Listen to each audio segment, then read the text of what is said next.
I'm Britt Garner. And I'm Rob Spall. Welcome to Nature Insight. Speed dating with the future.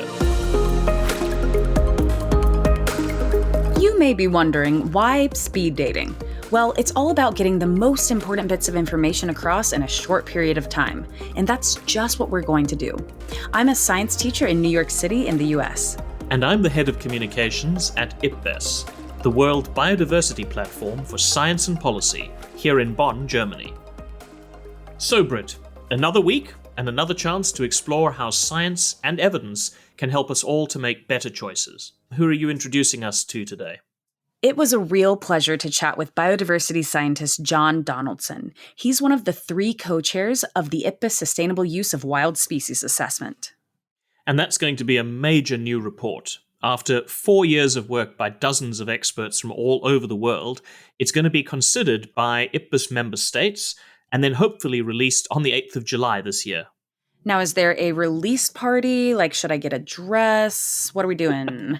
I think airfare should be obviously covered by IPBES. Do we have thoughts here? Should I crowdsource? I'm thinking your social distancing might be about the space between New York and Europe. That sounds about right. Though I will say, for me, I am just as excited about the release of this as I would be any major movie or book or piece of media. It's so incredibly important. Though, despite my excitement, John is not actually able to share any previews of the findings with us just yet, because those are confidential until the report is published. But even so, we were still able to delve into why the sustainable use of wild species is such an important topic in general.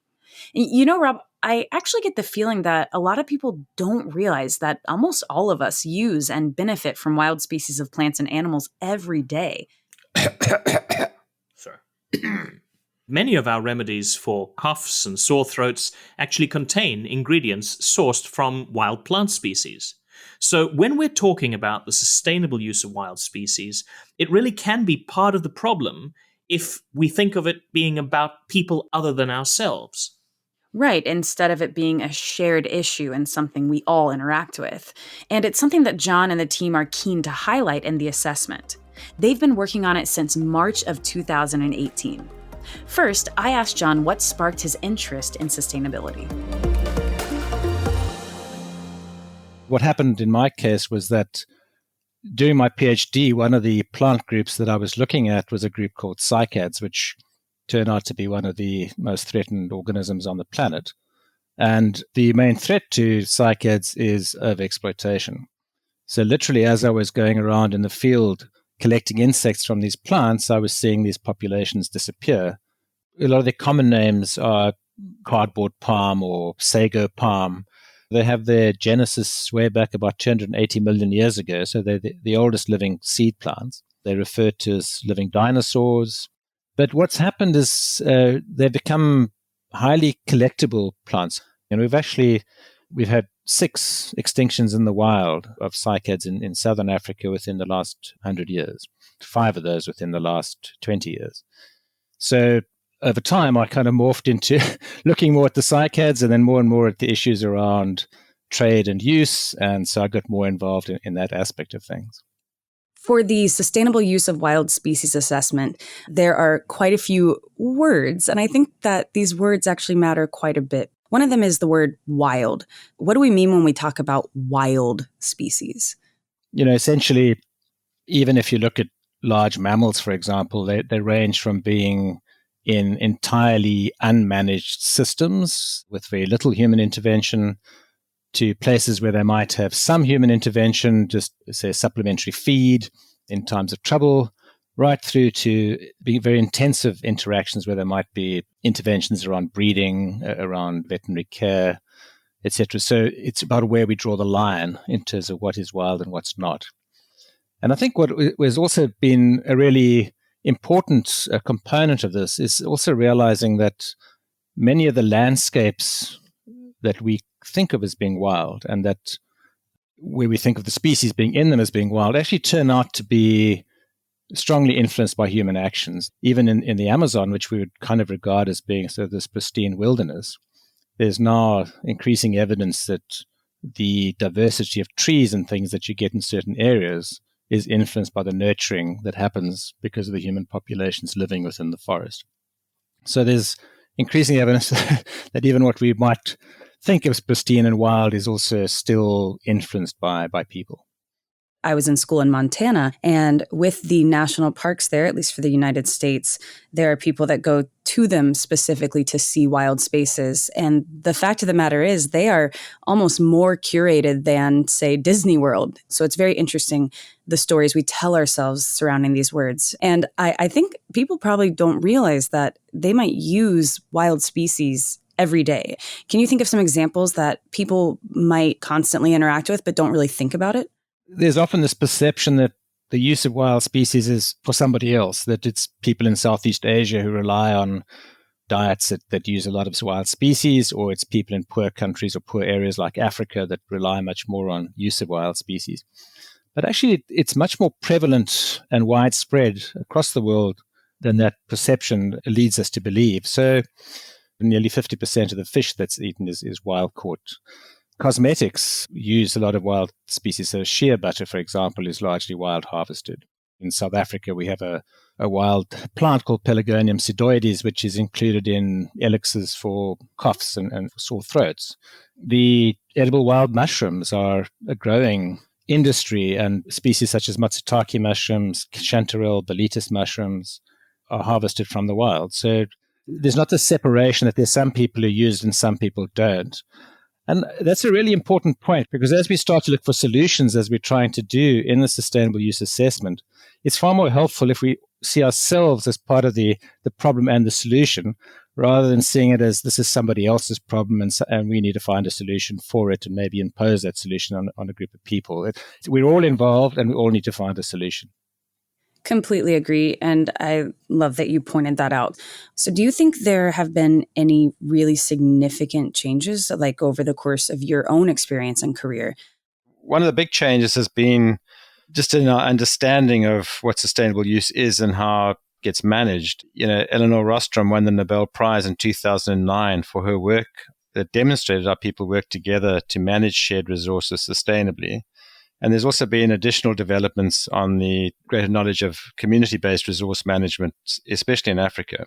But in addition to that, there have also been large-scale changes in population pressure, globalized markets for goods and services derived from wild species.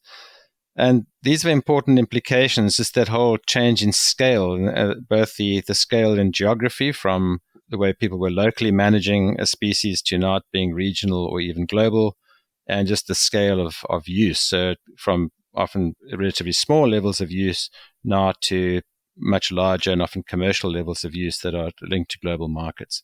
For example, the issue that's come very much in front of mind in recent times is the trade in pangolin and pangolin scales. So pangolin has been traded in Africa for a long time as part of people's diets. So that's nothing new. What has changed substantially is that the demand in Southeast Asia for pangolin scales has now made that a global market. So suddenly you've got new actors coming into Africa, and the scale of the use and the scale of trade has increased substantially over time. We've seen similar things in South Africa with, if you take a plant like hoodia. So hoodia is a succulent plant that was used by the San people as an appetite suppressant when they were out hunting or traveling. So they'd cut a small disc and put it under their tongues. So it was, used at a low level by indigenous people in Southern Africa for, probably centuries.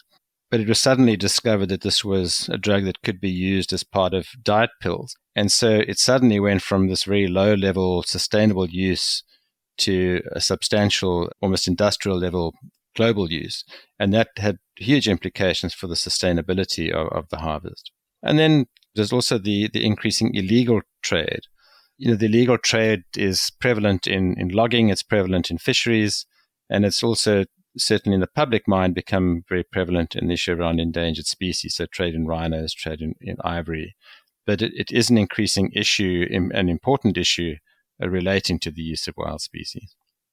As you've been working on the assessment, have there been any success stories or moments that stand out to you? One of the big focus areas of the sustainable use assessment has been indigenous people and local communities and indigenous knowledge systems. There's an increasing recognition that areas managed by indigenous peoples have better outcomes for biodiversity. That's come out. It was part of the global assessment. It's come out of several other scientific studies recently. And there's been a big policy shift globally in recognizing the role of indigenous people. And that really is an important link to sustainable use, because use is often envisaged as exploitative and seeing wildlife as a commodity. But most indigenous cultures don't see the separation of people and nature, but seeing it as one. Their systems and their management of the environment includes the use of wild species. So it's an integral part of their value systems and their way of being. There are also some spectacular examples of changes linked to use. So the one that's often used as an example is the vicuña from South America. The vicuña is kind of the wild version of the llama from South America. It's one of the finest fibers available and very high quality products, mostly traded in Europe. So the vicuña had been hunted to near extinction in the early part of the 20th century. So there were only about 6,000 animals left. And then through CITES, they were put on CITES Appendix 1. CITES is the main convention that regulates trade in wild species. And the population then increased to in the tens of thousands. And then it was then transferred again to Appendix 2, where some trade was allowed. The populations have continued to increase because local communities are involved in the harvest. It tries to use indigenous practices around the corralling and the shearing of the animals. So there have been these examples of where there have been substantial shifts and where sustainable use is possible and has been shown to be effective. I know that within different value systems and thinking about use of wild species, I experienced that a lot in Montana with wolves. There was an idea, a while back, we're protecting wolves because wolves are declining. And then we should protect wolves because wolves play this role within an ecosystem, within this Yellowstone region. And then it became, we love wolves, or we hate wolves, or wolves are eating the things that I rely on to live. So it's fascinating to see you can have the same species and then this idea and value system around it can be wildly different. Absolutely. And I think that's one of the issues that we've had to grapple with is even within the conceptualization of sustainable use. So if you look at the way sustainable use has been conceptualized, and we've got a whole chapter that deals with it, the key thing is that there are a couple of things that go across sustainable use, and most of the biological attributes are fairly standard. So, whether a population can sustain a certain level of offtake, and then that kind of matured into things like, does it have an impact on other species, for example, bycatch in the case of fisheries? Does it impact on the ecosystem? But then over and above that, the conceptualization of sustainable use has increasingly in certain areas also included values. And those vary so much between different communities. So the social and economic side, equity, social and environmental justice, animal welfare and rights, and even in some cases, the whole value chain. So, for example, does logging, where you're trucking timber over a long distance, does it have climate change impacts? So there are all these additional issues and values which get incorporated. And so those are much more difficult to balance out. South Africa, for example, is one of the countries who allows the hunting of leopard, mostly on private land. And that's managed through a quota system, which can often be quite stringent. At its highest, I think, was about 150, although there were never 150 trophies issued. At the same time, there are these religious groups in South Africa who use leopard capes as a traditional use, where the harvest is estimated to be between 2,500 and 3,000 leopard a year. And at the end of the day, how do you make decisions around what's sustainable and what's not within this kind of quagmire of different value systems and different approaches, where even the biological aspects are evaluated differently? How do you see the intersection of sustainable use and things like climate change, things like emerging novel zoonotic diseases? How do you see these overlapping, all of these different sort of spheres of influence on biodiversity as we kind of move into the next decade or more? For me, one of the really important developments in the last sort of 10 or so years, and is this realization that we really are part of a complex social ecological system. And oftentimes the solutions that we look at that seem simple just aren't. They end up having these unintended consequences.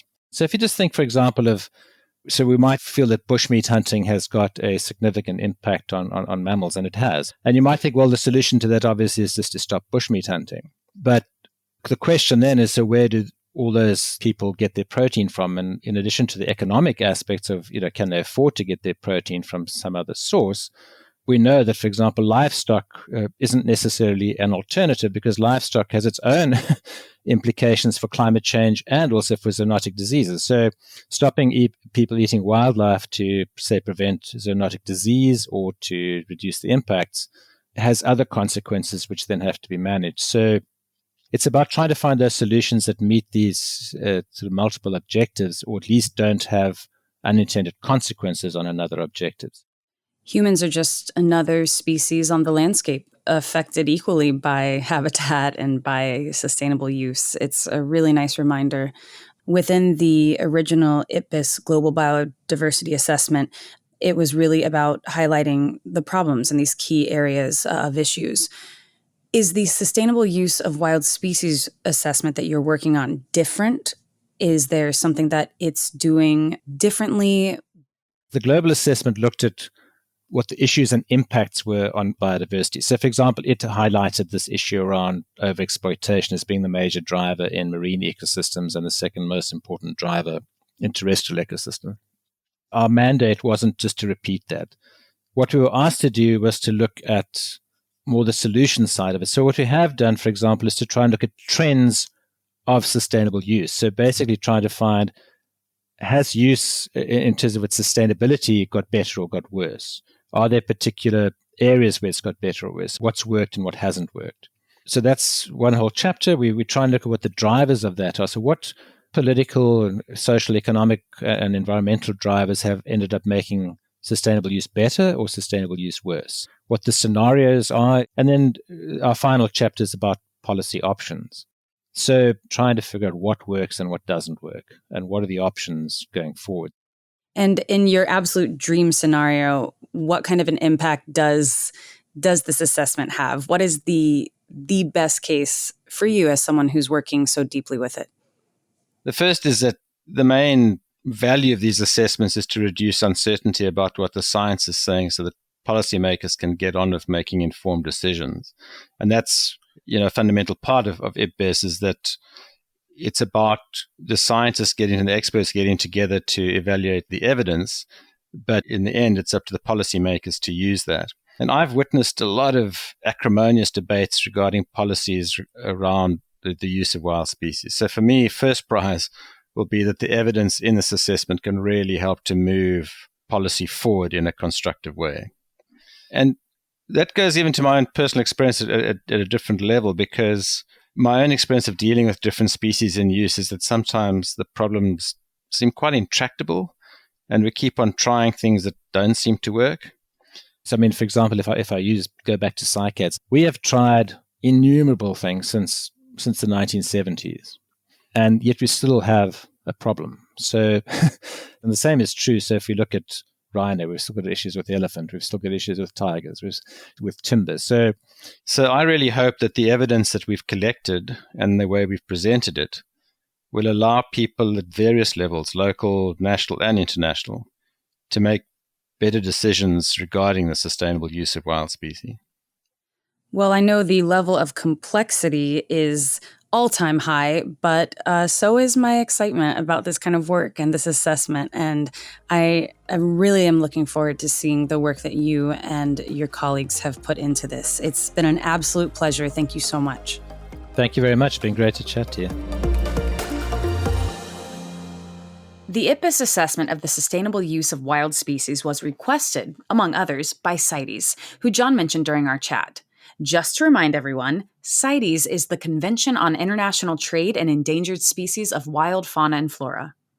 And since the founding of IPBES, we've worked closely with CITES. It's an international agreement between governments worldwide with the aim to ensure that international trade in wild animals and plants doesn't threaten the survival of species.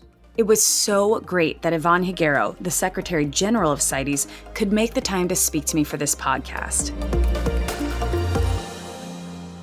CITES has jurisdiction over both flora and fauna. So we have the plant kingdom, the animal kingdom. What specifically got you into this work? Was there one or the other that really captured you early on? If we look at exactly what is covered by CITES, I have been working a lot with timber and with trees during my career. And I like the fact that we are looking at plants and timber species that are really valuable for countries and livelihoods and local communities. So I really try to press and stress that we have to take care of flora. You may think some of them are not as beautiful as some of these charismatic animals, but they have a huge role to play in ecosystem maintenance. And in fact, the majority of species that are covered by CITES are actually plants. My message to students is always plants eat sun and poop oxygen. It does not get cooler than that. Absolutely. That's a good message. Maybe I'll try to integrate that into my speeches as well. CITES and IPBES collaborate quite closely, and I'm curious, could you give some specific examples of how the work of IPBES has been used by CITES? If you look at what the main messages are from the global assessment, it really refers a lot to what CITES is doing and trying to do to say we can lose 1 million species of fauna and flora. It also places in a context what it means to have overexploitation of wild species. As you know, that's one of the threats that came up out of the assessment. If there's experts saying that there's overexploitation, we have to see, are we exporting too much? Maybe we need to review again. Is there a proper implementation of CITES at the national level? What is missing? What are the gaps? Is it a gap in capacity building? Are there gaps in the tools that we use, like a tool that we call non-detriment finding, which can be used to figure out quotas, for example? How much can we export? So all of that lays a foundation for decisions taken by the parties. On top of that, of course, we have the whole terrible business of illegal trade. So this has also given a voice to those who have been saying we need to do more about combating wildlife trafficking and take decisions in relation to this. Right now, we have IPBES working on this assessment for sustainable use of wild species.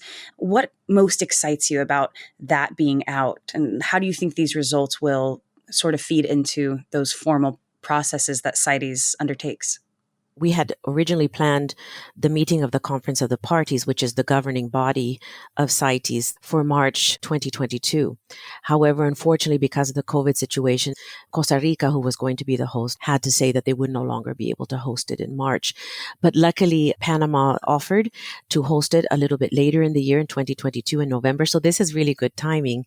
There's no doubt that if the Sustainable Use Report is released sometime mid-year, it's going to be very present in the parties' minds when they're taking the decisions and considering all the agenda items for the next 3 years. And so it's super timely.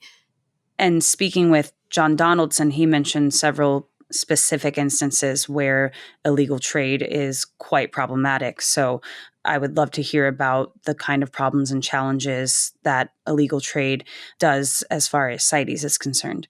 Illegal trade is an area where more focus has to be placed on. You have so many species that are being traded illegally because they're on Appendix 1. It means that no commercial trade is allowed at all. And if you think about rhino horn, for example, if you think about rosewood, there's poaching that still continues. We have, of course, the ban on ivory trade. So we regulate that as well. So work that we do, we have the monitoring the illegal killing of elephants.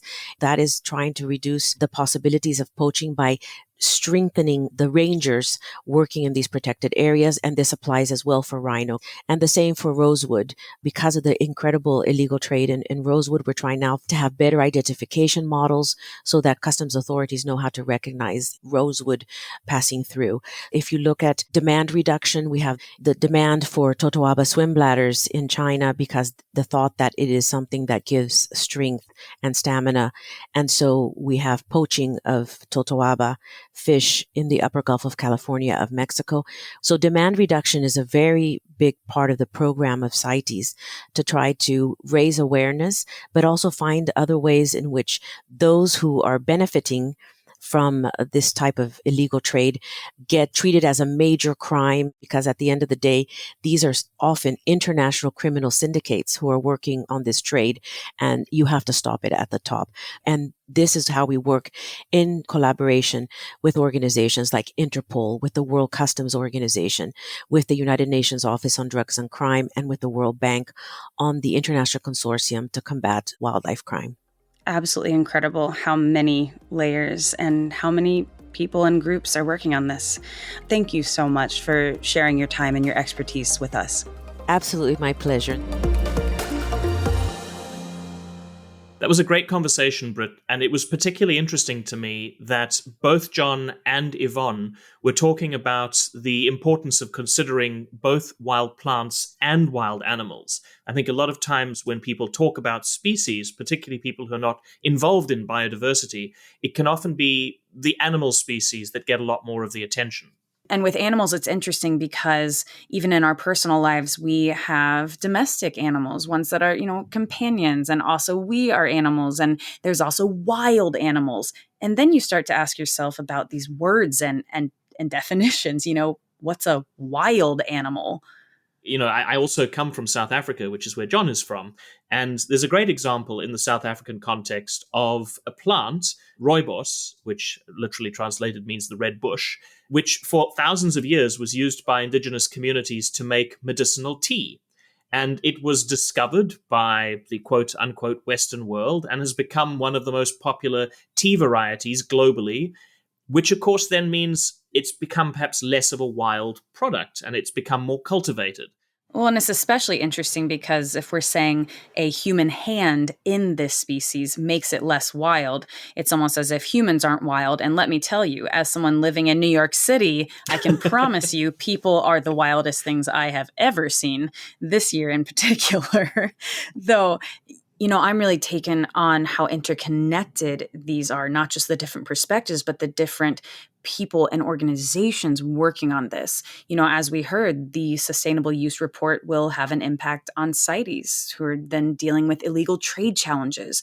And then CITES works with organizations like Interpol and the World Bank, and then they are working with scientists and with local people to stop the illegal trade. And it just keeps going and keeps going as far as how these are all connected.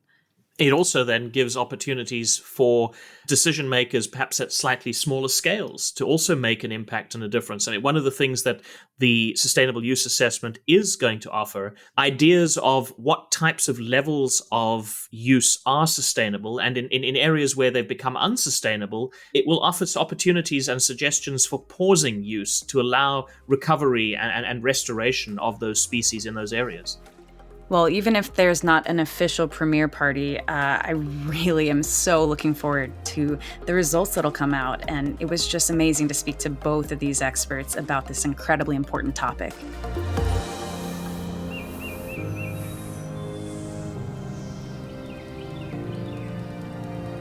And that's it for Nature Insight, Speed Dating with the Future. I'm Rob Spall. And I'm Britt Garner. Many thanks to John Donaldson and to Yvonne Higuero for joining us in this episode. As you said, Britt, Yvonne told us how CITES works with other organizations, like Interpol, to stop illegal trade using law.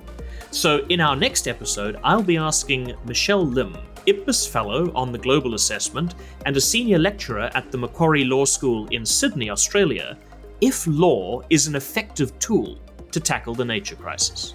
Ooh, excellent. We are expanding the spheres even more. I'm really looking forward to finding out more, Rob. And in the meantime, you can learn more about IPBES's work on www.ipbes.net or on any of our social media channels. Just search for @IPBES. That's @IPBES. Thanks for listening. We'll be back with episode 4 next week. I hope you can join us then.